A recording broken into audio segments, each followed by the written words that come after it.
Ang antas ng kanyang kaalaman sa apoy ay sumagad na at umakyat na sa advanced level sa mga sandaling ito. Sinubukan ni Russell na magpalabas ng mana para makasigurong totoo ang lahat ng mga narinig niya mula sa system. Biglang bumuga ang napakalakas na enerhiya mula sa kanya na hindi hamak na mas matindi kaysa sa nararamdaman noon. Dahil sa lapit niya sa ikaapat na bilog, napaisip siya kung sa kanya ba talaga nanggagaling ang lakas na ito. Naalala niya ang hirap sa kadena, pero napangiti na lang siya dahil sulit na sulit ang kanyang nakuhang gantimpala. Biglang may nagsalita sa likuran niya na nagsabing ikinatutuwa nitong makita siyang ligtas sa lugar na iyon muli. Halos malagutan siya ng hininga nang makitang si Grand Mistress Daria Snow White pala iyon na nakasuot lang ng pambahay. Dinala siya ni Daria sa isang bar sa tabing dagat matapos maramdaman ang biglaang pagbuga ng kanyang malakas na mana. Sinilip lang daw siya nito kaya sila nagtagpo, nagpasalamat naman si Russell sa malamig na inuming ibinigay sa kanya. Hindi niya inaasahang makikita rito si Daria na agad namang napansin ang pambihirang linis ng mana na taglay ni Russell. Habang masaya silang nagkukuwentuhan, naitanong ni Russell sa Tower Master kung ano ang pakay nito sa pagpunta sa Maldiva. Ibinunyag nito na ang Maldiva pala ang kinalakihang bayan niya, isang sikretong hindi alam ng marami, kaya naman talagang napanganga si Russell sa narinig. Inulit pa niya ang tanong dahil baka namamalikmata lang ang pandinig niya, ngunit tumango lang si binibining Daria Jillian habang seryosong nagsasalita. Ito raw ang dahilan kung bakit taon-taon siyang bumibisita rito, tuwing tag-init, sabay balik ng tanong kay Russell dahil sa kuryosidad. Napahinto sandali si Russell bago sumagot, pakiramdam niya kasi ay hindi pa ito ang tamang panahon para ilabas ang buong katotohanan sa likod ng lahat. Nag-isip siya ng palusot na kapani-paniwala at sinabing ang tanging hangad lang niya ay malakbay ang buong mundo at makita ang ganda nito. Bagamat nakangiting sumang-ayon ang Tower Master, ang totoo ay gusto lang talaga nitong subukan kung hanggang saan ang galing ng bata. Nang tanungin siya kung pwede siyang tumulong saglit, baka sa mukha ni Russell ang matinding pagkalito sa biglaang pakiusap na iyon. Isang pitik lang ng mga daliri ni binibining Daria Jillian, at biglang nagliyab ang paligid hanggang sa lamunin ng mahiwagang apoy ang katawan ni Russell. Ang apoy ay naging isang itim na kapa na may tatak ng Tower of Fire, dahilan para mapaisip si Russell kung ano ba talaga ang ibig sabihin ng lahat ng ito. Pinakalma siya ng Tower Master, at sinabing ang gawaing ibibigay niya ay siguradong kayang-kaya ni Russell na solohin. Biglang lumitaw ang isang system screen na nagsasabing ang bagong misyon niya ay ang makapasa sa matinding pagsubok ni binibining Daria Jillian. Kailangan niyang tulungan ang master na sugpuin ang mga piratang sangkot sa kalakalan ng tao sa daungan ng Maldiva para makapasa sa pagsusulit. Kapag matagumpay niyang natapos ang lahat, makakatanggap siya ng isang middle-tier mana stone bilang pabuya sa kanyang serbisyo. Binanggit ng master na alam naman niyang batid ni Rosel na ang Endymion ay may mahigpit na pagbabawal sa anumang uri ng pang-aalipin. Ipinaliwanag niya na iyon ang dahilan kung bakit hinding-hindi sila magpapapasok ng mga barkong nagbebenta ng tao sa kanilang pantalan. Kaso, sadyang may mga pasaway pa rin na hindi sumusunod sa batas, kaya naman gusto niyang makasama si Russell sa pagpulbos sa mga ito. Pagsapit ng gabi, sumakay ang dalawa sa isang maliit na bangka para simulan na ang kanilang mapanganib na operasyon. Inamin ni binibining Daria Jillian na sa totoo lang ay kaya naman niyang tapusin ang misyong ito ng mag-isa lang. Ang problema lang, ang planong ito ay nangangailangan ng pagliligtas sa mga biktima habang kinukuha ang kontrol sa buong barko. Nakuha agad ni Russell ang punto at sinabing kailangan nilang gumawa ng ingay para magmukhang may malakas na pagsalakay na nagaganap. Habang abala ang mga kalaban, mas madaling maitatakas ang mga biktima, kaya naman pinuri ng master ang bilis ng pag-unawa ng bata sa sitwasyon. Habang naglalayag, hindi maalis sa isip ni Russell na isang salita lang ng master ay siguradong daan-daang salamangkero ang agad nareresponde sa kanya. Siguradong magkakandara pa ang mga ito sa pagtulong, kaya malinaw na ang lahat ng ito ay isa lamang matinding pagsubok para sa kanya. Di nagtagal, narating na nila ang target na barko, at nagbabala ang master na baka maging mabigat sa kalooban ang susunod na mangyayari. Sinabihan niya si Russell na kailangan niyang magpakatatag dahil ang landas ng isang tagapagtanggol ay hindi laging marangal sa mata ng iba. Ito ang kapalaran na kailangang yakapin ng isang salamangkero, at matapos magsalita ay dahan-dahan siyang lumapit sa gilid ng bangka. Lumutang siya patungo sa higanteng barko, at inutusan si Russell na siya na ang bahalang kumuha sa atensyon ng lahat ng kalaban sa labas. Sa ganitong paraan, magkakaroon ng pagkakataon si Russell na iligtas ang mga bihag sa loob habang nakatulala lang ito sa paglipad ng master sa itaas. Kitang-kita ang kaba kay Russell habang papataas ng papataas ang lipad ni binibining Daria Jillian hanggang sa marating ang eksaktong pwesto. Nang makatutok na sa gitna, huminto siya at bumulong na sapat na ang taas na kinalalagyan niya para simulan ang atake. Bigla niyang pinakawalan ang kanyang mana at sa isang iglap, binalot ng nakasisilaw na liwanag ang buong paligid na parang may bagong araw.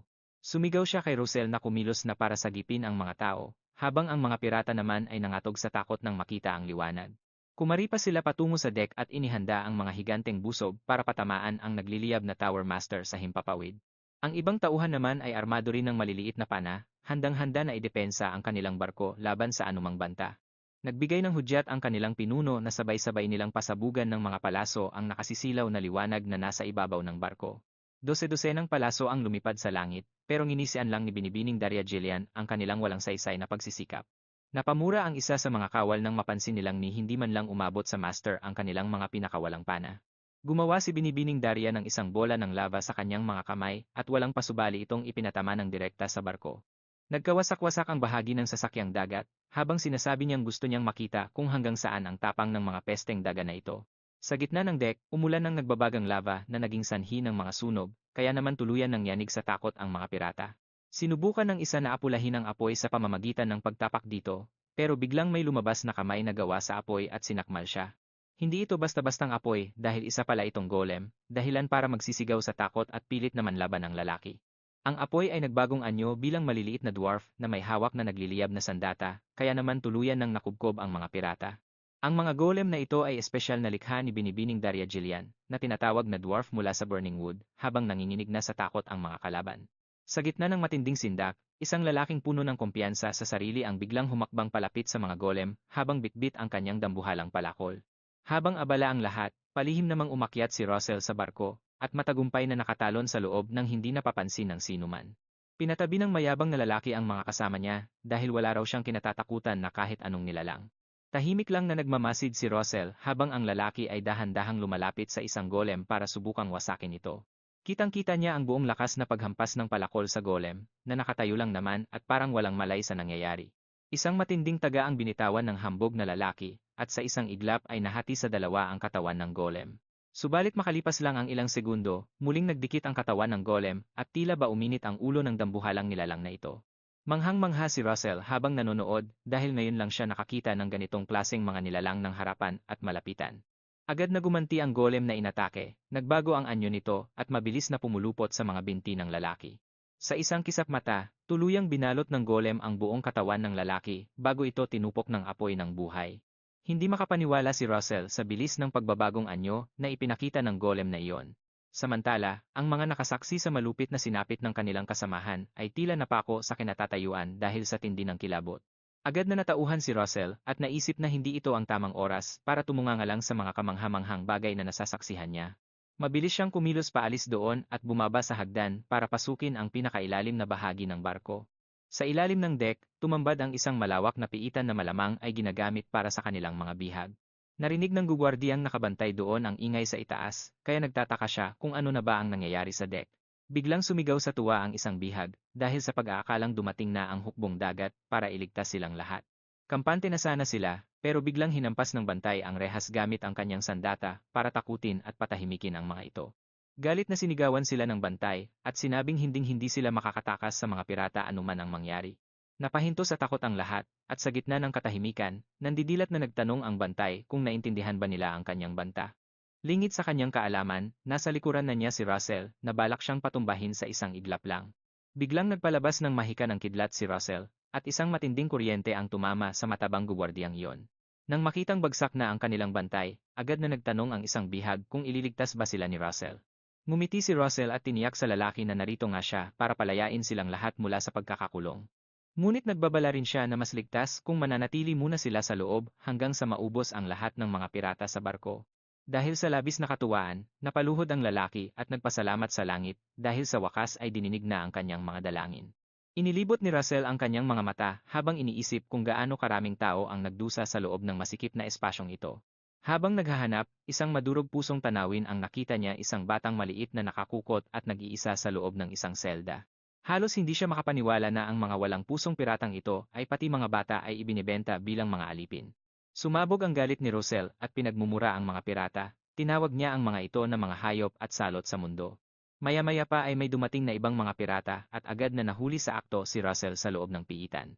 Agad nilang napansin ang kanilang kasamahan na nakahandusay na at wala nang malay sa sahig. Napagtanto nilang may nakapasok na kalaban, kaya naman sumigaw ang isa sa kanila na ubusin ang lapastangang estrangherong iyon. Tatlong lalaki ang sabay-sabay na bumunot ng kanilang mga espada at mabilis na sumugod patungo kay Russell. Dahil sa tindi ng puot ni Russell sa ginawa nila sa mga bata, malamig niyang sinabi na siya mismo ang tatapos sa kanilang lahat. Gumamit siya ng second circle magic na tinatawag na chain lightning para gumawa ng mga kadenang gawa sa kuryente. Inihagis niya ang mga kadenang ito na mabilis na gumapang mula sa isang pirata patungo sa iba pa hanggang sa mangisay silang lahat. Tuluyang bumagsak ang mga ito, pero nagawa pa ring magbanta ng isa na malalagot si Russell kapag dumating na ang kanilang kapitan. Hindi na siya pinatapos ni Russell, at muling binigyan ng malakas na kuryente ang madaldal na piratang yon. Ipinagpatuloy ng ating bida ang pag-iikot sa iba pang mga silid sa loob ng madilim na piitang iyon. Pumasok siya sa isang napakadilim na selda, at nagtaka kung bakit kakaiba ang aura ng lugar na ito. Biglang may narinig siyang boses mula sa dilim na nagtatanong kung isa ba siyang salamangkero mula sa fire tower. Agad na nagpalabas ng bolang apoy si Russell sa kanyang kamay para magsilbing ilaw at makita ang nasa loob ng selda. Nagulat ng husto si Russell nang tumambad sa kanya ang ilang mga elf na nakakulong sa loob. Inulit ng lalaking elf ang tanong kung taga fire tower ba siya dahil sa simbolo sa kanyang suot. Ipinaliwanag ni Russell na hindi pa siya opisyal na miyembro, pero pabalang lang siyang sinagot ng wala akong pakialam. Ubod ng yabang na nag-utos ang elf na buksan na ang pinto. Napaisip tuloy si Russell kung iiwan na lang ba niya ang mga ito dahil sa tindi ng pride ng mga elf.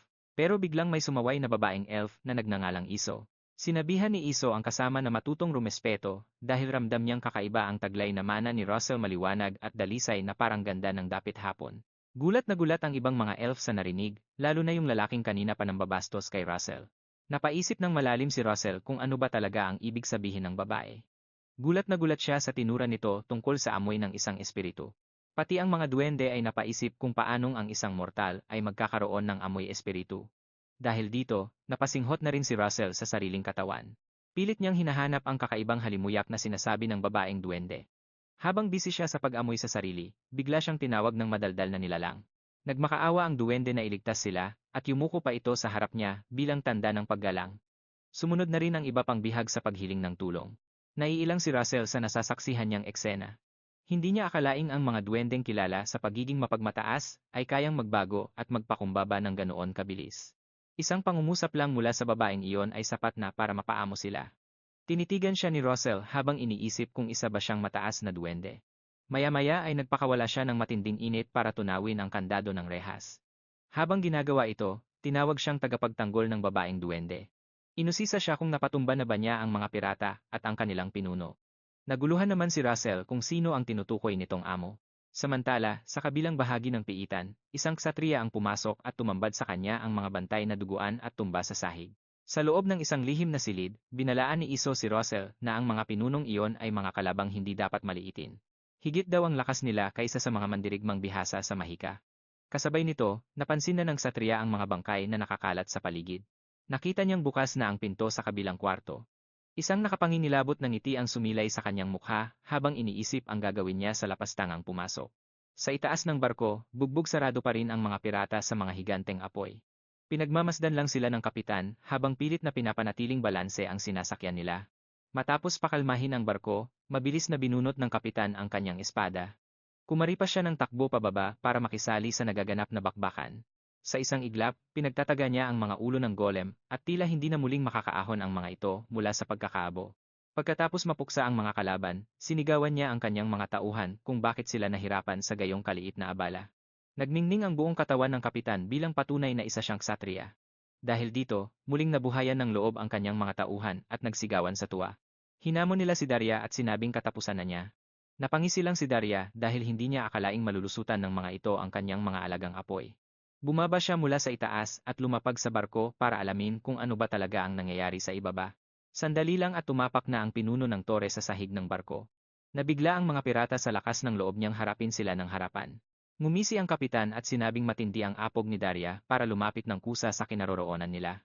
Masayang nagtanong si Darya kung ito ba ang namumuno sa barko. Agad namang nagmayabang ang lalaki at inamin ang kanyang mataas na katungkulan. Nagpakilala siya bilang si Don Click. Napansin agad ni Darya ang kakaibang enerhiya o aura na bumabalot sa espada at katawan ng lalaki. Malinaw na dati siyang ksatriya, kaya naitanong ni Darya kung bakit ang isang katulad niya ay napunta sa maruming gawain ng mga pirata. Tumawa ng malakas si Don at binalik ang tanong makakabili ba ng pagkain o pambayad ng buwis ang tinatawag nilang dangal. Hagalpak siya sa tawa habang ipinagmamalaking mas malaki ang kinikita ng magkapatid na Click sa pagbebenta ng mga alipin. Nang magsawa sa daldalan, agad niyang iwinasiwas ang kanyang sandata para tapusin ang buhay ng mangkukulam na iyon. Sa isang kurap lang ay nakalapit na siya at sinubukang hatiin ang katawan ni Darya gamit ang kanyang talim. Pero minalas siya dahil mabilis na nakalipad paurong ang pinuno ng tore ng apoy para iwasan ang kanyang taga. Samantala, sa ilalim naman ng barko, isang malaking lamat ang biglang lumitaw sa pader ng piitan. Habang nagbabala si Iso tungkol sa panganib, napalingon agad si Russell para tingnan kung anong bagay ang bumangga sa kahoy na dingding. Nauwi sa isang malakas na pagsabog ang tama ng espada hanggang sa gumuho ang pader, umatras si Russell para umiwas sa usok. Gumamit agad siya ng kalasag para protektahan ang sarili. Nangutya naman ang ikalawang click at sinabing bilib siya dahil nasangga ni Russell ang kanyang birada. Binunot ng kasatriya ang kanyang armas at dahan-dahang lumapit. Sa sobrang lapit nila, napagtanto niyang isang salamangkero pala ang kanyang katunggali.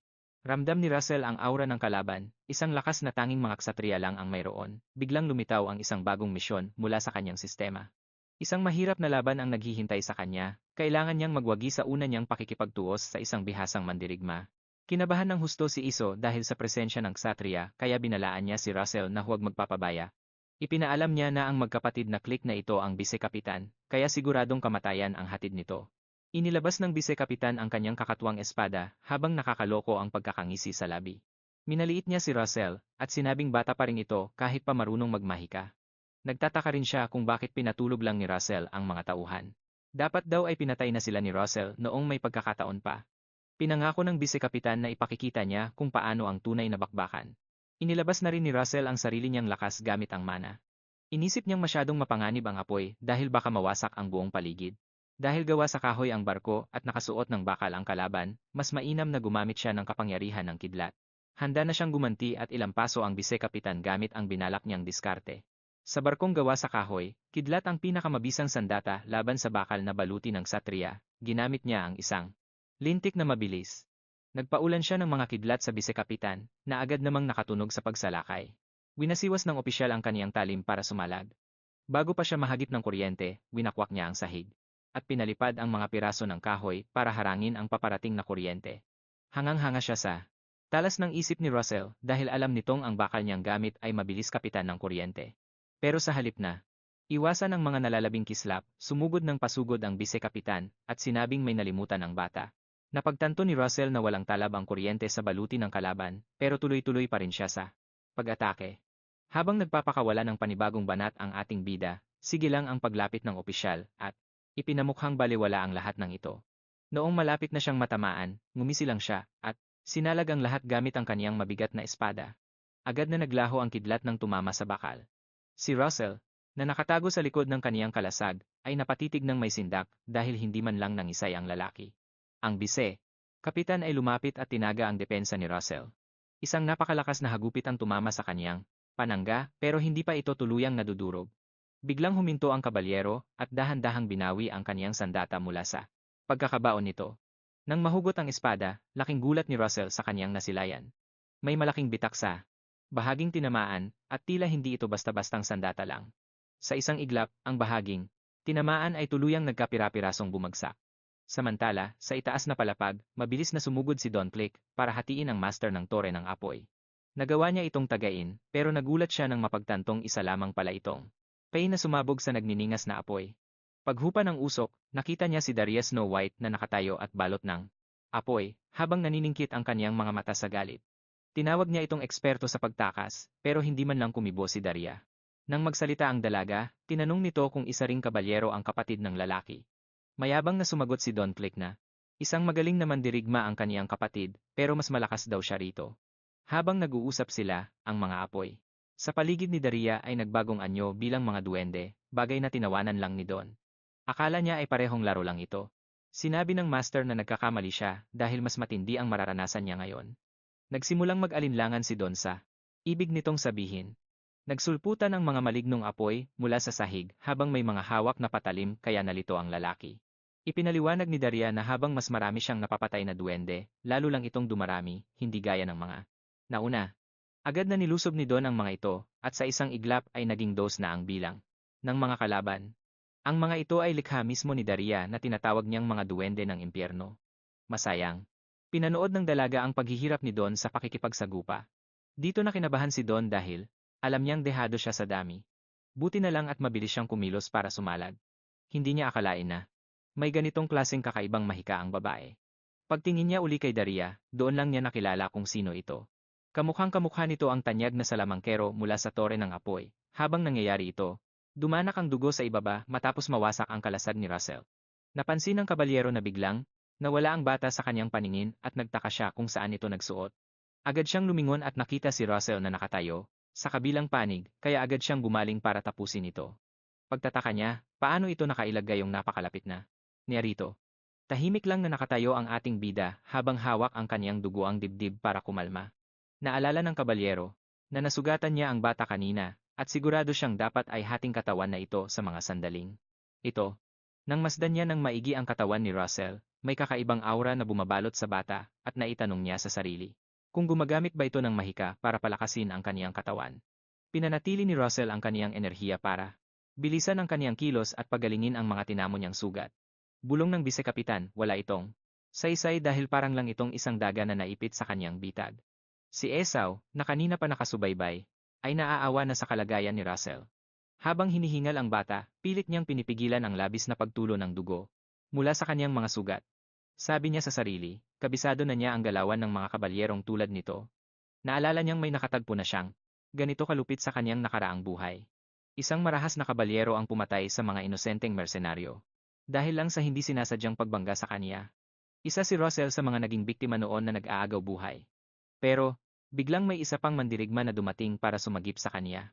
Isang estranghero ang humarang sa kaniyang harap sa oras ng panganib upang ipagtanggol siya mula sa halimaw na iyon.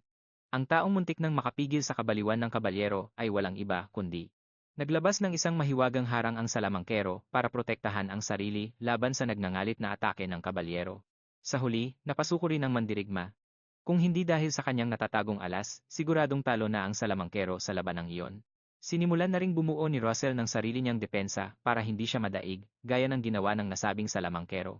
Muling sumugod ang bisekapitan at nagpaulan ng sunod-sunod na saksak sa mahiwagang kalasag ni Russell. Habang pilit na dinedepensahan ang sarili, inalala ni Russell ang teknik na nagligtas sa kanya noong nauna niyang buhay. Ginaya niya ang istilong iyon habang ang bisekapitan naman ay naghahanda ng isang malakas na hataw para wasakin ang kanyang harang. Gaya ng inaasahan, nagawang lamatan ng kalaban ang kanyang depensa, pero ramdam niyang may kakaiba sa pagkakataong ito. Ibinunyag ni Russell na ang sikretong ginamit ng salamangkero ay ang pagpapatong-patong ng mga kalasag para mas tumibay ang harang. Iyon ang teknik na pinili niyang kopyahin, kaya naman ang unang patong lang ng depensa ang nagawang sirain ng malakas na atake. Bahagyang umatras ang opisyal sa pag-aakalang tapos na ang laban, ngunit laking gulat niya nang makitang nikatiting na galos ay wala si Russell. Sinamantala ni Russell ang pagkakataon at bumigkas ng sumpa ng ikalawang antas para pakawalan ang mga palasong hangin. Sapul sa dibdib ang kabalyero, kaya tumalsik siya ng napakalayo sa tindi ng puwersa ng mahiwagang hangin. Tumama ang ulo nito sa pader sa sobrang lakas ng impact at napadaing sa hapdi habang lumalabas ang dugo sa kanyang bibig. Samantala, bahagyang nawalan ng balanse si Russell dahil tila hindi pa lubusang naghihilom ang malalim na sugat sa kanyang dibdib. Kahit nagsisimula ng gumaling ang kanyang balat, tinitiis pa rin niya ang matinding kirot at nangangamba dahil sa rami ng nawalang dugo sa kanya. Mabilis niyang winasak ang mainit pang kandado para tuluyan ng mapakawalan at mabigyan ng kalayaan ang mga elf. Pagkalabas ng mga elf, agad silang nagpasalamat sa pagsagip sa kanila, pero pinayuhan sila ni Russell na sumunod agad sa kanya. Inutusan niya silang lisanin agad ang silid at ang barko, nang biglang sumigaw ang bisekapitan at tinawag siyang paslit na mayabang. Muling nakatayo ang kalaban dahil mukhang hindi naging sapat ang naunang atake para tuluyan siyang mapabagsak. Nagpupuyos sa galit ang kapitan at sinabihan si Russell na dapat ay tinarget na lang nito ang kanyang ulo noong may pagkakataon pa. Nagtaka si Russell kung paano nakaligtas ang lalaki gayong perpekto naman ang pagkagaya niya sa teknik ng malakas na salamangkero. Pero hindi na iyon mahalaga ngayon, kaya agad niyang inutusan si Islo na dalhin na sa ligtas na lugar ang lahat ng mga bihag. Pinagtawanan lang ng opisyal ang kanilang balak at ininsulto si Russell dahil mas inuuna pa nito ang kaligtasan ng mga alipin. Mabilis na humarurot ang kabalyero mula sa kanyang pwesto para magsagawa ng isang mabilisang pagsalakay. Isang kisap-mata lang ay nasa harap na siya ni Russell, ngunit mabilis na nai-deploy ng ating bida ang kanyang mahiwagang harang. Kagaya ng nauna, ang unang patong lang ng kalasag ang nagawang lamatan ng espada at hindi nito natusok ang pangalawang depensa. Nagbanta ang kabalyero na sa pagkakataong ito, ay hindi na niya bibigyan ng puwang si Russell para makaganti pa sa laban. Walang awang pinag-uupakan ng kalaban ang harang hanggang sa magkawasak-wasak ang bawat kalasag sa loob lang ng ilang segundo. Wala nang nagawa si Russell kundi ang paulit-ulit na maglabas ng depensa, habang patuloy na nananalasa ang galit na kapitan. Pinili ni Russell na magtagal sa pakikipagtuos para masiguro na makakalayo ang mga elf kasama ang lahat ng mga tao roon. Habang mainit ang labanan sa labas, nakuha na rin sa wakas ng mga elf ang susi para sa mga selda ng bilangguan. Tiniis ni Russell ang bawat bugso ng atake, habang hinihintay na mailigtas ang mga kalalakihan at pati na ang mga bata. Nang marinig ang hudyat ni Islo na ligtas na ang lahat, doon na napagpasyahan ni Russell na oras na para siya naman ang kumilos. Parang baliw na hinahataw ng bise-kapitan ang mga kalasag hanggang sa makarating sa kanya ang balita tungkol sa pagtakas ng mga bihag. Mayabang niyang sinabi kay Russell na walang magbabago dahil muli niya ring mahuhuli ang lahat ng mga tumakas na alipin. Biglang lumalim ang boses ni Russell na tila isang naga at sinabing, dito na magbabago ang takbo ng lahat. Hindi niya magawa ang gusto niya kanina dahil ayaw niyang madamay ang mga inosenteng tao sa loob ng silid. Sa isang iglap, binalot ng naglalagablab na apoy ang buong paligid at silang dalawa na lang ang natira sa gitna ng impyerno. Nabigla ang bisekapitan sa bilis ng pagbabago ng paligid, mukhang handa na si Russell na tuluyan siyang durugin. Nilamon ng apoy ang bawat sulok ng silid, at napansin ng kapitan na nagmistulang mga mata ng isang nakakatakot na reptilya ang tingin ni Russell. Agad siyang dumistansya at inayos ang hawak sa kanyang espada, sabay tawang pilit dahil sa kaba na nararamdaman niya. Inisip niya kung papatayin na ba siya ni Russell, kaya minabuti niyang unahan na ito bago pa maging huli ang lahat. Mabilis siyang sumugod habang sumisigaw na sabay niyang tutusukin ang katawan at ang mahiwagang depensa ni Russell. Biglang may sumabog na liwanag na lubhang nakakasilaw, dahilan para bumagal ang bawat galaw ng bise-kapitan. Binitawan na ni Russell ang kanyang kalasag at diretsong hinarap ang kapitan gamit ang kanyang espesyal na sibat na apoy sa gitna ng mukha nito. Humagibis ang blaze lance, at biglang lumabo ang paningin ng lahat. Habang nangyayari yun, busy pa rin si Don sa pakikipagbakbakan sa mga bansot na apoy mula sa impyerno doon sa itaas ng barko. Maya-maya, nagsimula na siyang magmura dahil tambak na siya sa laban. Ngayon lang niya napagtanto na habang marami siyang napapatay, lalong dumodoble ang bilang ng mga kalaban. Pero alam niyang hindi siya pwedeng tumigil na lang basta-basta. Napaisip tuloy si Don kung nasaan na ba ang kuya niya. Bakit wala pa ring paramdam para sumaklolo? Samantala, tuloy-tuloy ang pag-atake ng mga nagniningas na kurkati at lalong nagiging bayolente ang sitwasyon. Wala nang ibang magagawa si Don kundi ang lumaban ng lumaban. Sabi niya sa sarili, kailangang magtiis, konting kapit pa hanggang sa mahanap ang pagkakataong makabawi. Bigla na lang may sumilip na nakakasilaw na liwanag mula sa pagitan ng mga sahig na kahoy. Napatingin sa baba si Don at laking gulat niya nang makitang nanggagaling ang matinding liwanag sa loob mismo ng kabin sa ilalim niya. Napatigil siya sa pakikipaglaban dahil sa sobrang silaw, na parang anumang sandali ay sasabog na ang kahoy na tinatapakan niya. Pagkalipas ng ilang segundo, boom!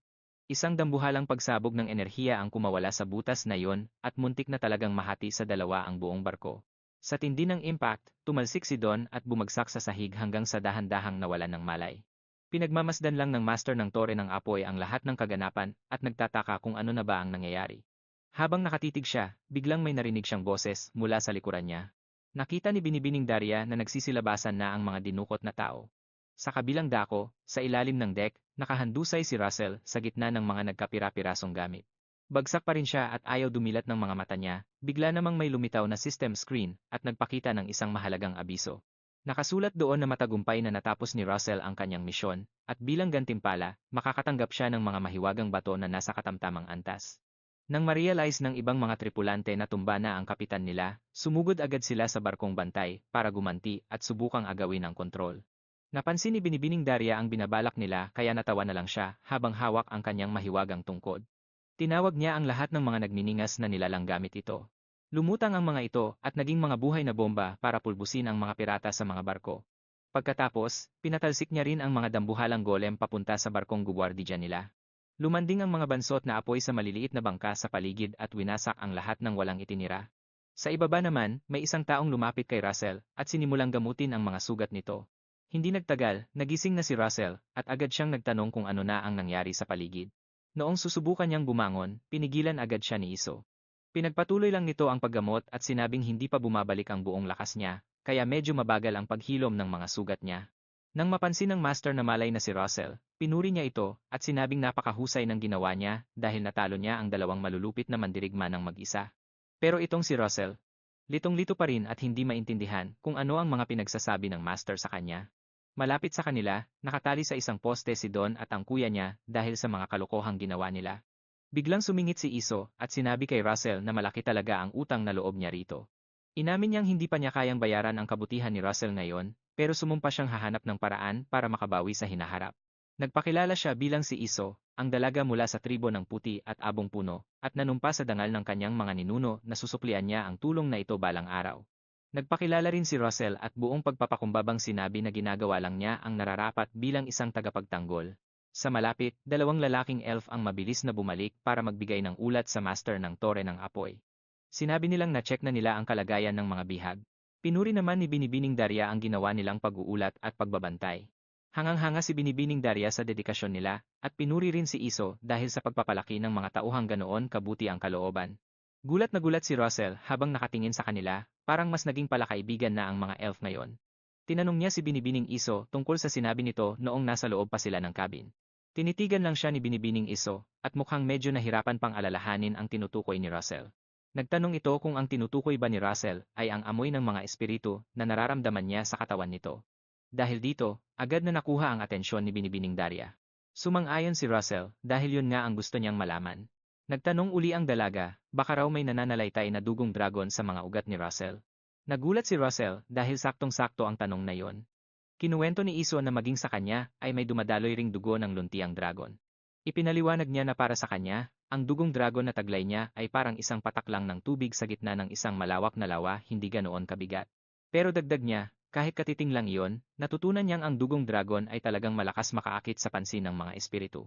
Hinawakan ni Iso ang kamay ng bida natin at sinabing matapang ang amoy ng mga espiritu sa kanya. Iyon ang dahilan kung bakit siya nagtanong kanina. Habang nakikinig si Binibining Darya, napaisip siya kung ang dugong dragon nga ba ang dahilan kung bakit naging sobrang lakas at bilis ni Russell sa ganoon kaikling panahon. Bulong niya sa sarili, baka si Russell na nga ang taong yayanig sa buong kaharian ng Endymion, o baka pati na rin sa buong mundo. Maya-maya pa, may dumating na mga mababait na ksatria para tulungang makababa ang mga bihag mula sa barko. Noong paalis na sila, sinabi ni Binibining Darya kay Binibining Iso na siguradong magtatago muna ito hanggang sa bumalik ang lahat ng kanyang lakas. Mabilis at seryosong sumang-ayon si Binibining Iso sa sinabing iyon. Sinabihan siya ng master na hindi kalayuan ang mansyon nito, at malaya silang lahat na tumuloy at magpahinga doon. Sinabi pa niya na sigurado siyang malaki ang maitutulong ni Binibining Iso sa gagawing pagsasanay para kay Russell mamaya. Naiwang tulala at litong-lito si Russell, anong klaseng pagsasanay na naman ba ang pinaplano nitong master ng Tore sa akin? Para kay Iso, ito na ang perpektong tsansa para makabawi sa utang na loob niya kay Russell. Namula ng bahagya ang kanyang mga pisngi, at buong puso niyang sinabing ikaliligaya niyang sumama sa kanila. Hindi naman pinalampas ni Lady Darya ang pagkakataon na asarin si Russell kung bakit parang sobra ang reaksyon nito, sabay biro kung ayaw ba talaga ni Russell na siya ang magsanay dito. Agad namang pumalag ang bida natin at sinabing gustong-gusto niya ito. Itinuro ng master ang daan at sinabing malapit na ang kanilang sasakyan, kaya naman agad silang nagpasalamat sa kanya bilang paggalang. Habang papunta sa karwahe, nag-aalangan na nagtanong si Russell kay Master Tower of Fire kung ayos lang bang sumali siya sa pagsasanay, lalo pat magsisimula na ang pasukan sa akademiya. Kalmado lang siyang siniguro ni Lady Darya na si Hubert Kimberly na ang bahala sa lahat ng yon. Maya-maya pa ay narating na nila ang sasakyan. Matapos ang mahabang biyahe, itinigil na ng kutsero ang karwahe dahil tila nasa destinasyon na sila. Sinabihan sila ni Lady Darya na nakarating na sila at bumungad sa kanila. Ang isang dambuhalang mansyon na talagang nakakalula ang ganda. Ramdam ng master na medyo nailang ang mga kasama niya, kaya sinabihan niya silang huwag masyadong pakaisipin at mag-relax lang pagpasok sa loob. Pagdaan sa hardin, hindi maalis ng lahat ang kanilang paningin. Sa bawat sulok ng napakagandang mansyon na iyon. Hindi napigilan ni Elo na purihin ang tahanan ni Lady Darya dahil sa sobrang gara nito. Nagpasalamat siya sa kabutihang loob ni Lady Darya sa kanila. Pero pagpasok nila, biglang napalingon si Russell sa likod dahil may isang bagay siyang napansin na tila pamilyar sa kanya. Huminto siya sandali at pinagmasdan ang paligid ng maigi, may kung anong bagay. Bukod sa ganda ng mansyon ang kumuha sa atensyon niya, pero hindi niya ito maalala ng malinaw, bigla niyang natandaan na nakapunta na pala siya. Rito, kasama ang kanyang mga magulang maraming taon na ang nakakaraan. Nilapitan ni Russell si Lady Darya para magtanong tungkol dito. Huminto si Lady Darya para makinig, at doon na tinitiyak ni Russell kung ang villa bang ito ay hindi naman talaga sa kanya sa simula pa lang.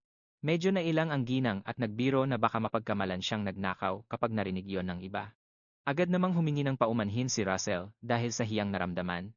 Kinumpirma ni Lady Darya na tama ang hinala ni Russell. Nakuha niya lang daw ang lupain na ito mula sa isang samahan ng mga mangangalakal ilang taon na ang nakalipas. Doon napagtanto ni Russell na ang mansyon na ito ay pag-aari pala ng pamilya niya bago pa pinatay ang kanyang ama at nagkawatak-watak ang lahat. Naalala niya na pagkatapos ng trahedya sa kanilang angkan, nabalitaan niyang ibinenta ang villa na ito sa napakamurang halaga. Pakiramdam niya ay napaka-weird na makabalik dito sa ganitong paraan. Isang linggo ang lumipas, nagising si Iso, at dumiretso sa sala. Sinuri ng master ang kanyang aura, at sinabing nakahinga siya ng maluwag dahil ang mana ni Iso ay halos bumalik na sa dati. Sabi naman ni Iso, lahat ng ito ay dahil sa tulong at pag-aalaga ni Lady Daria. Binanggit naman ng ginang ang tungkol sa napag-usapan nilang pagsasanay para kay Russell. Masayang sumagot si Elo na handang-handa na siya para rito. Bigla namang napatigil si Iso at hinanap kung nasaan na si Russell. Tumawa lang si Lady Daria at sinabing, may ipinagawa na siya rito. Samantala, nahuhulog na pala si Russell mula sa isang matarik na bangin habang sumisigaw ng pagkalakas-lakas. Mabuti na lang at may tubig sa ibaba, kaya sa ilog siya bumagsak. Agad siyang lumangoy paitaas para kumuha ng hangin habang hingal na hingal. Tumingala siya sa pinanggalingan niya kanina at nanghina dahil alam niyang pumalya na naman siya sa pagsasanay, naalala niya. Ang iniutos ni Lady Daria sa kanya ilang oras na ang nakalipas. Tinanong siya ng master kung ano ang pinakamahalagang bagay na kailangan niya kapag nasa gitna ng labanan. Naalala ni Russell kung paano niya kailangang paulit-ulit na gumamit ng pananggalang para lang makaligtas sa bakbakan. Kaya naman, sinagot niyang distansya ang kailangan niya. Sumang-ayon ang master at sinabing sa bawat laban, ang distansya ang pinaka-importante para sa isang mage. Ngumiti siya kay Russell at sinabing panoorin siyang maigi sa kanyang gagawin.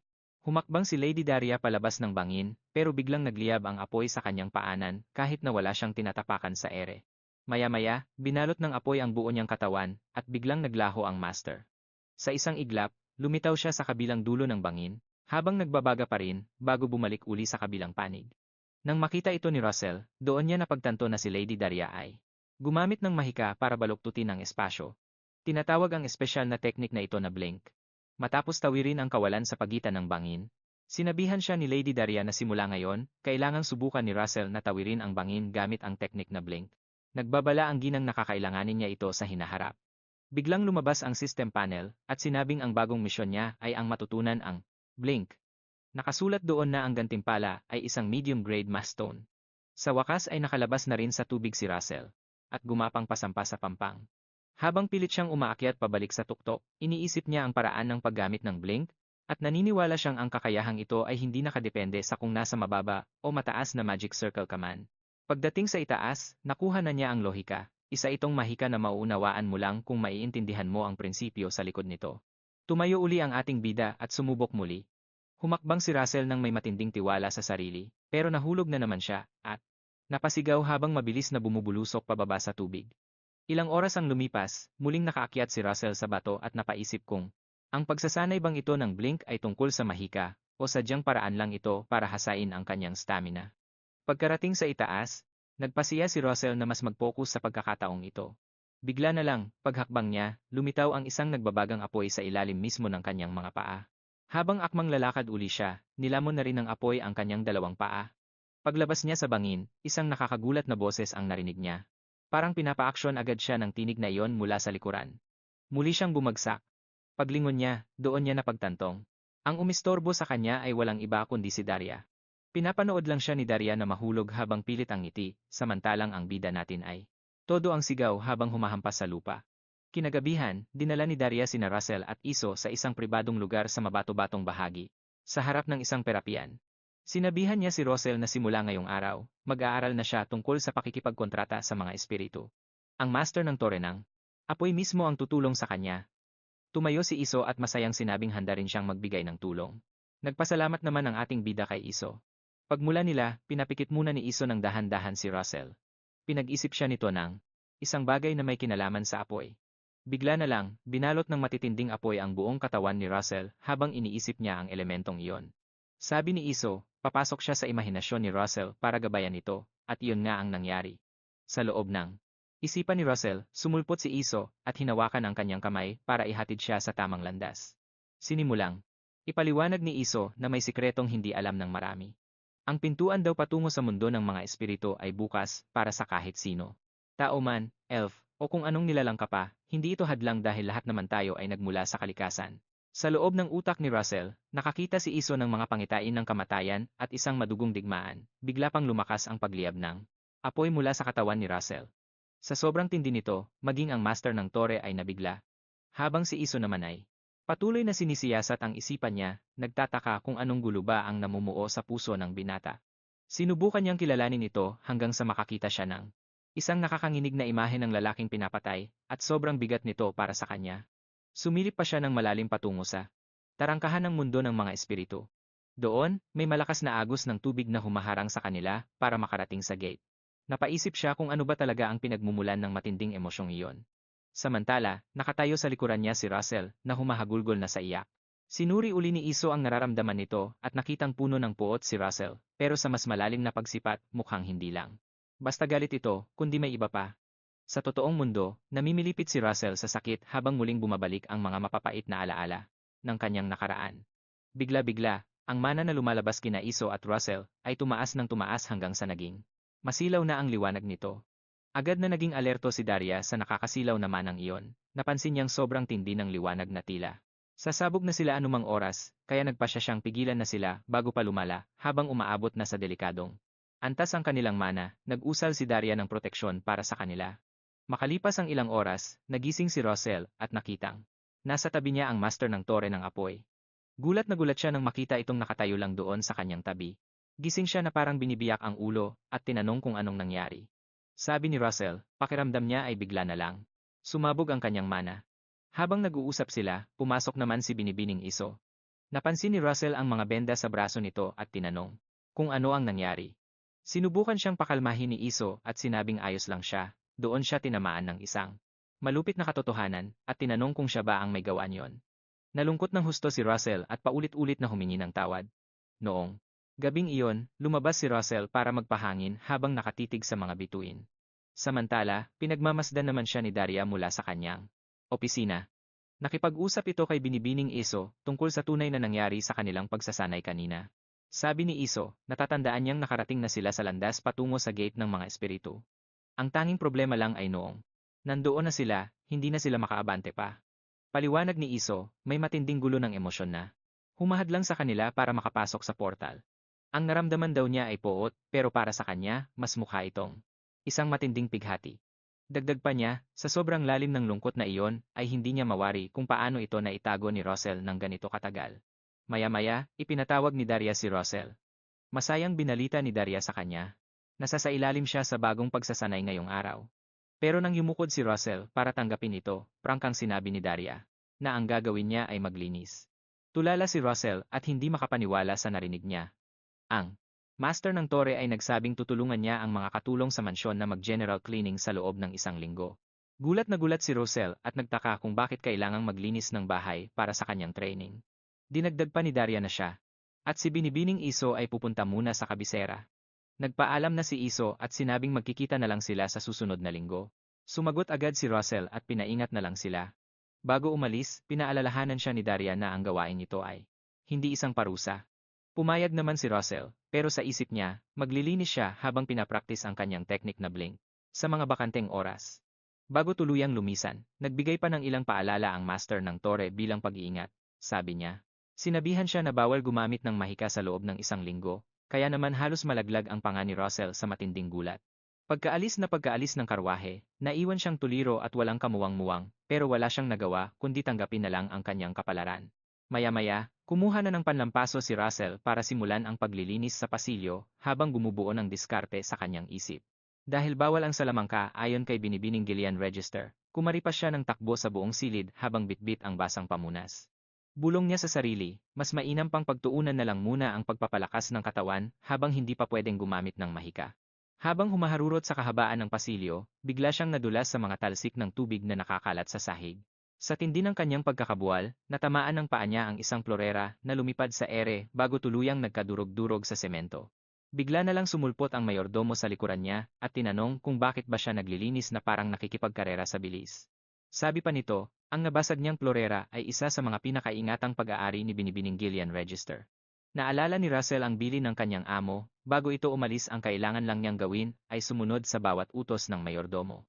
Sa sandaling iyon, nakatayo ang mayordomo sa harap ni Russell, na tila isang higante, habang hinihintay siyang simulan ang paglilinis.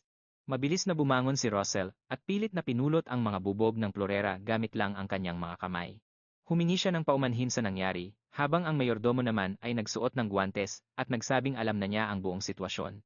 Batid niyang bawal gumamit ng kapangyarihan si Russell sa loob ng 7 araw, kaya inabutan niya ito ng basahan at pinagsabihang makinig ng mabuti. Pagkatapos noon, inatasan si Russell na magpunas ng mga alikabok sa mga florera, nang bigla na naman itong sumulpot sa kanyang likuran.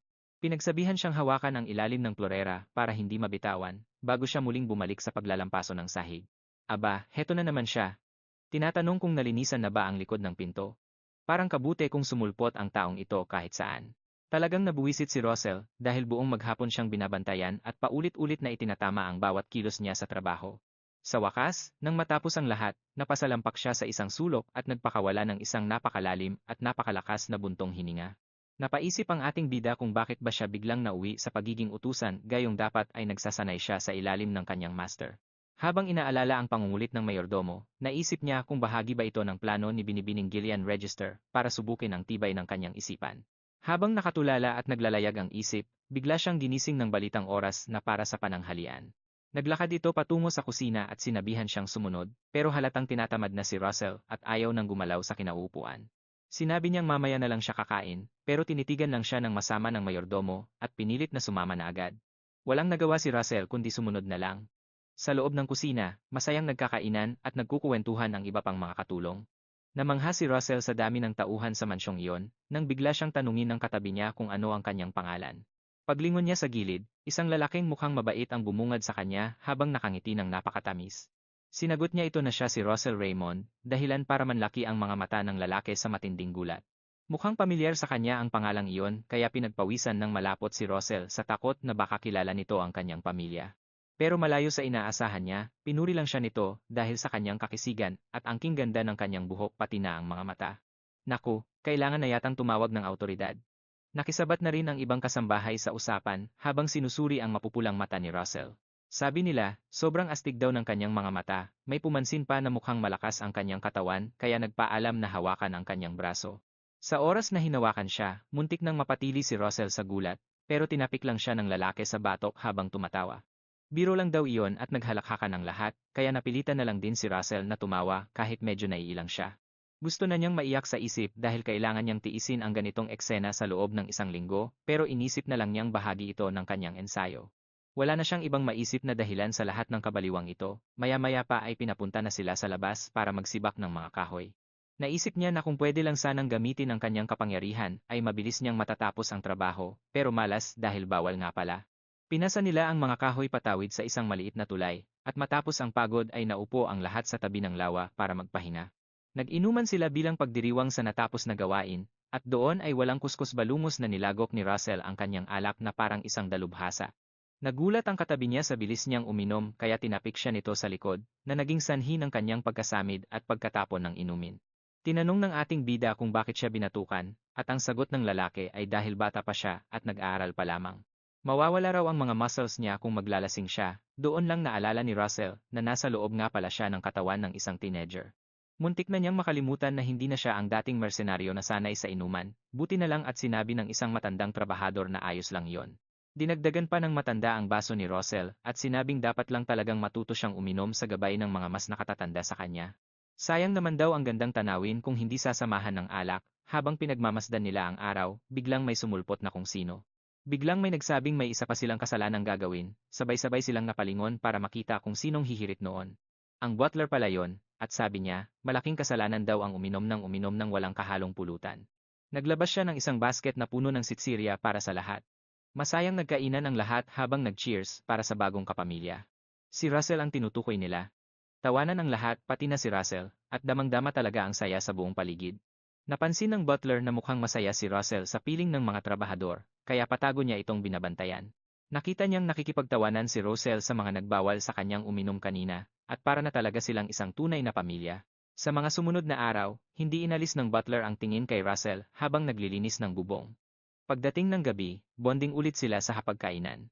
Kwentuhan at tawanan lang gaya ng dati. Sa huling araw bago bumalik si Lady Daria, tumambay muna si Russell sa may fountain. Bigla niyang naisip na isang linggo na pala ang lumipas, simula nung umalis sina Lady Daria at Lady Isilo. Pakiramdam niya, may kulang. Naguguluhan siya kung bakit ganoon ang nararamdaman niya. Biglang sumulpot ang butler at sinabing mukhang paboritong tambayan na ni Russell ang fountain. Nagulat si Russell at agad na tumayo para bumati. Inayos ng butler ang kanyang salamin at nagtanong kung ilang beses ba siya balak batiin ito. Tinanong niya kung ilang beses ba dapat bumati si Russell sa loob ng isang araw, at natawa na lang ang binata sabay sabing hindi niya namamalayan ang ginagawa. Nag-usisa ang butler kung may espesyal bang dahilan ang pananatili niya doon, at medyo nag-alangan pa si Russell bago sumagot. Sabi ni Russell, naaalala niya ang ilang tao kapag nandito siya. Biglang hirit ng butler na nakabalita siyang marunong daw mag-teleport ang mga wizard. Tinanong niya si Russell kung bakit hindi na lang niya puntahan ang mga taong tinutukoy at iniisip niya. Sabi ni Russell, sobrang hirap ng mahikang yon, at kahit pa kaya niya, nasa lugar na sila na hinding-hindi na niya mapupuntahan muli. Mapang-asar na sinabi ng butler na akala niya ay walang problema ang mga wizard, at biniro naman siya ni Russell na sobrang weird magsalita ng matanda. Paalis na ang butler nang ipaalala nitong bukas na ang huling araw ng paglilinis, kaya dapat daw ay galingan ni Russell hanggang dulo. Sumang-ayon agad si Russell. Bago tuluyang lumayo, inamin ng butler na sa totoo lang ay wala talaga siyang muwang pagdating sa mahika. Pero tingin daw niya, mabuting tao si Russell. Sa pagkakataong ito, hindi na Lord ang tawag niya, kundi direkta na sa pangalan nito. Natouch ng husto si Russell at napanganga na lang habang nakatingin sa kanya. Biglang bumanat ang butler, na kung hindi man daw maging wizard si Russell. Gagawin na lang daw niya itong isang magaling na butler. Biro naman ng ating bida, pag-iisipan muna niya ang offer na yan. Kinabukasan, sinalubong ni Russell sina Lady Daria at Lady Isilo. Tinanong nila ang binata kung naging maayos ba ang lagay nito habang wala sila. Siniguro ni Russell na ayos lang siya. Pagkatapos, niyaya siya ni Lady Daria na maglakad-lakad muna sa garden para makapag-usap silang dalawa. Sabi ni Daria, alam niyang naging mahirap ang linggong ito para kay Russell, pero sagot ng binata, hindi naman ito kasing bigat ng iniisip niya. Dagdag pa ni Lady Daria, natagalan sila dahil humanap pa sila ng gamot para maibalik ang nawalang lakas o mana ni Isilo.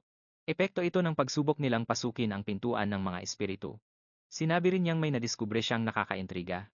Ibinunyag ni Lady Daria na ang mansyong ito ay pagmamay-ari pala ng pamilya Raymond noong unang panahon. Napayuko si Russell sa lungkot at hindi nakakibo. Sinabi naman ng master ng Fire Tower na may naikwento sa kanya si Isilo. May sobrang tindi raw na agos ng emosyon sa loob ng puso ni Russell, at yun ang dahilan kung bakit hindi nila mabuksan ang pinto ng mga espiritu. Tinanong niya kung galit ba si Russell, o kung hindi naman, baka nalulungkot ito. Pero nanatiling nakatingin lang ang binata sa lupa. Sabi ni Russell, sabay-sabay niyang nararamdaman ang lahat.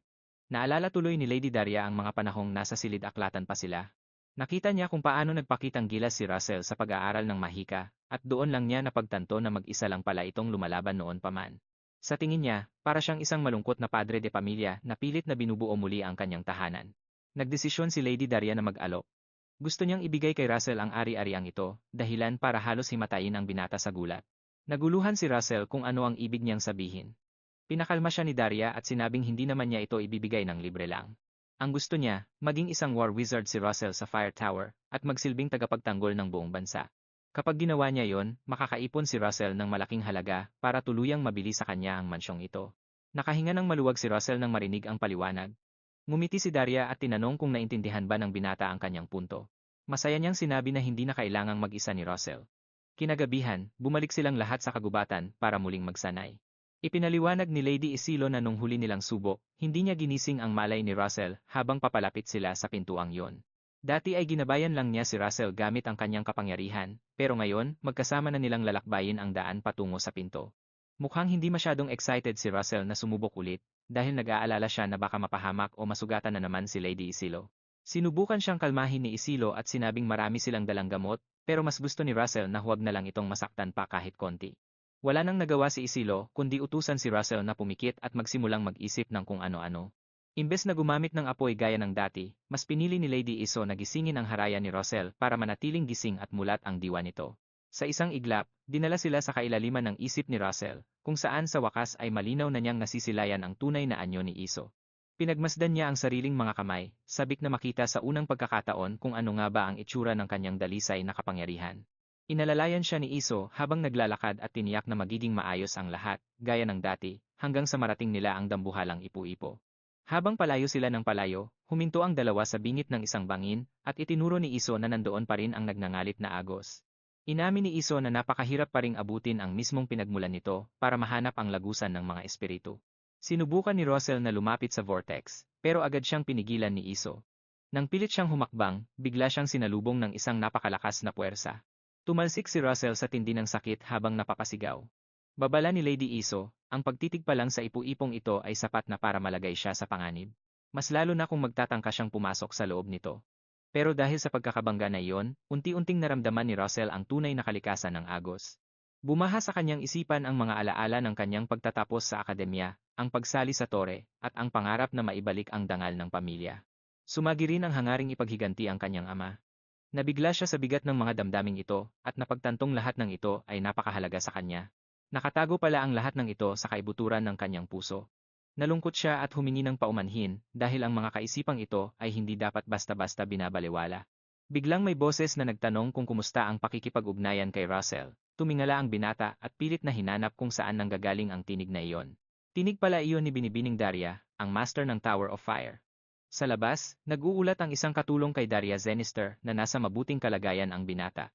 Habang nasa loob ng kanyang malay, naririnig ni Russell ang katulong at nalamang ang kanyang master pala ang kausap nito. Tinanong ni Daria Zenister kung sinunod ba ang utos na huwag hihiwalay sa tabi ni Russell, at mabilis naman itong pinatunayan ng katulong. Patuloy na nakinig si Russell sa kanilang usapan, hanggang sa wakas ay naintindihan na niya ang tunay na layunin ng isang linggong pagsasanay na ito.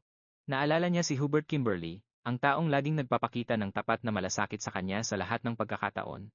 Nagbalik din sa kanya ang saya ng pagdiriwang kasama ang mga trabahador, noong masigla nilang tinanggap ang isang bagong miyembro ng pamilya walang iba kundi siya. Naantig din ang kanyang damdamin nang maalala ang huling sinabi ng katulong, na siya raw ay isang mabuting tao. At panghuli, nanariwa ang bilin ni Daria Zenister na hindi niya kailangang lumaban ng mag-isa dahil may mga tao na siyang masasandalan ngayon. Pinagdugtong-dugtong ni Russell ang mga alaalang ito, at napagtanto ang mahalagang aral sa likod nito, dahilan para mapaluha siya sa emosyon. Mukhang iisang bagay na lang ang dapat niyang gawin. Kahit alam niyang hindi niya kayang pawiin ang ipo-ipo, pinilit pa rin ni Russell na bumangon at tumayo. Nilabanan niya ang kanyang panghihina at idineklarang kaya niyang lundagin ang Agos. Muli niyang inalala ang mga itinuro sa kanya ni Daria. Nang humakbang siya sa gilid ng bangin, sinubukan siyang pigilan ni Lady Iso dahil masyadong mapanganib ang kanyang kapangahasan. Lalong tumitindi ang sakit na dulot ng vortex, pero hindi siya huminto. Pilit niyang pinakalma ang sarili at tiniyak na magiging maayos din ang lahat. Ibinulong ni Russell na ayos lang kahit mahulog siya dahil hindi na siya nag-iisa. Sa sandaling humakbang siya sa kawalan, biglang sumiklab ang apoy. Isang naglalagablab na apoy ang lumitaw sa ilalim ng kanyang mga paa. Napanganga sa takot si Iso habang nanonood, umaasang makakaligtas ang binata. Biglang ginamit ni Russell ang teknik na blink, kung saan iglap siyang naglaho at nag-iwan na lang ng nagbabagang bakas ng apoy. Matapos ang mabilis na pagkilos na iyon, hindi na siya makita ni Lady Iso kaya agad itong tumingin sa kabilang dako ng bangin. Sinilip ni Iso kung nakatawid ba ang binata. Sa kabutihang palad, muling lumitaw si Russell sa kabilang panig sa gitna ng nagniningas na apoy. Manghang sinabi ni Iso na matagumpay nga itong nagawa ni Russell, at tinugon lang siya ng binata ng isang matamis na ngiti. Ngunit hindi na marinig ni Russell ang boses ni Iso. Sa likuran niya, patuloy ang bangis ng vortex. Ang aral dito ay kailangang lundagin ang sariling mga takot. Biglang lumitaw ang isang abiso na nagsasabing matagumpay niyang natapos ang itinakdang misyon. Nakatanggap siya ng gantimpalang isang pirasong medium-tier mana stone. Nakahinga ng maluwag si Russell habang nakatayo sa harap ng malaking lagusan. Tila hindi niya alam ang susunod na hakbang, nang bigla niyang marinig ang tinig ni Iso sa loob ng kanyang isipan. Inutusan siya ni Iso na pumasok sa nagliliwanag na pinto sa kanyang harapan. Nabigla si Russell at nagtaka kung paano niya ito naririnig. Ipinaliwanag ni Lady Iso na kaya pa rin nilang mag-usap dahil nananatiling magkadugtong ang kanilang mga mana. Muling lumabas ang isang mensahe na ang bagong misyon ni Russell ay ang pakikipagkasundo sa isang espiritu. Ayon sa mga detalye, kailangan niyang bumuo ng kontrata rito. Inutusan naman ni Lady Iso ang binata na isabak ang kanyang kamay sa loob ng lagusan. Sumunod si Russell. Pagkapasok ng kanyang kamay, nagtanong siya kung ano na ang mangyayari dahil wala naman siyang nararamdamang kakaiba. Sabi ni Iso, nasa kamay na ng mga espiritu ang desisyon. Idinagdag pa niyang walang makakapagsabi kung ano ang kahihinatnan nito. Kaya naman, hinayaan lang ni Russell na nakabaon ang kanyang kamay sa lagusan habang matiyagang naghihintay na may mangyari. Walang nakakaalam kung anong uri ng espiritu ang lalapit o kung may pagkakataon bang hindi siya mapili ng kahit sino sa kanila. Pinaalalahanan siya ni Lady Iso na huwag bibitiw at maghintay lang. Samantala, sa totoong mundo, patuloy na binabantayan ni Daria ang bawat galaw ni Russell. Nakaabang lang sila sa kawalan habang wala silang magawa. Biglang sumagi sa isip ni Russell ang espiritu ng dragon at sinubukan niya itong tawagin gamit ang kanyang malay. Idinalangin niya sa kanyang kalooban na ayos lang kahit hindi magpakita ang espiritu, lalo na kung masyadong mapanganib ang sitwasyon para rito. Binanggit pa niyang hindi siya magtatanim ng sama ng loob anuman ang mangyari. Sa isang iglap, isang dambuhalang pulang dragon ang biglang sumulpot mula sa isang mahiwagang bilog. Nang mapagtanto ni Russell na naroon na ang dragon, hindi niya mapigilang magpasalamat ng lubos sa lahat ng mga biyayang dumating sa kanya. Baon niya ang pasasalamat sa bawat hakbang na nagdala sa kanya sa puntong ito. Lumapit ang dragon at hinawakan ang kanyang kamay upang formal na seliyuhan ang kanilang kasunduan. Kasunod nito, bigla silang hinigo palabas ng dimensyong iyon at nagising si Russell sa tunay na mundo. Gulong-gulo siya habang pilit na inuunawa ang mga naganap. Pagkadilat niya, halos lumuwa ang kanyang mga mata nang makita ang isang napakaliit na pulang dragon na nakahiga sa kanyang kandungan.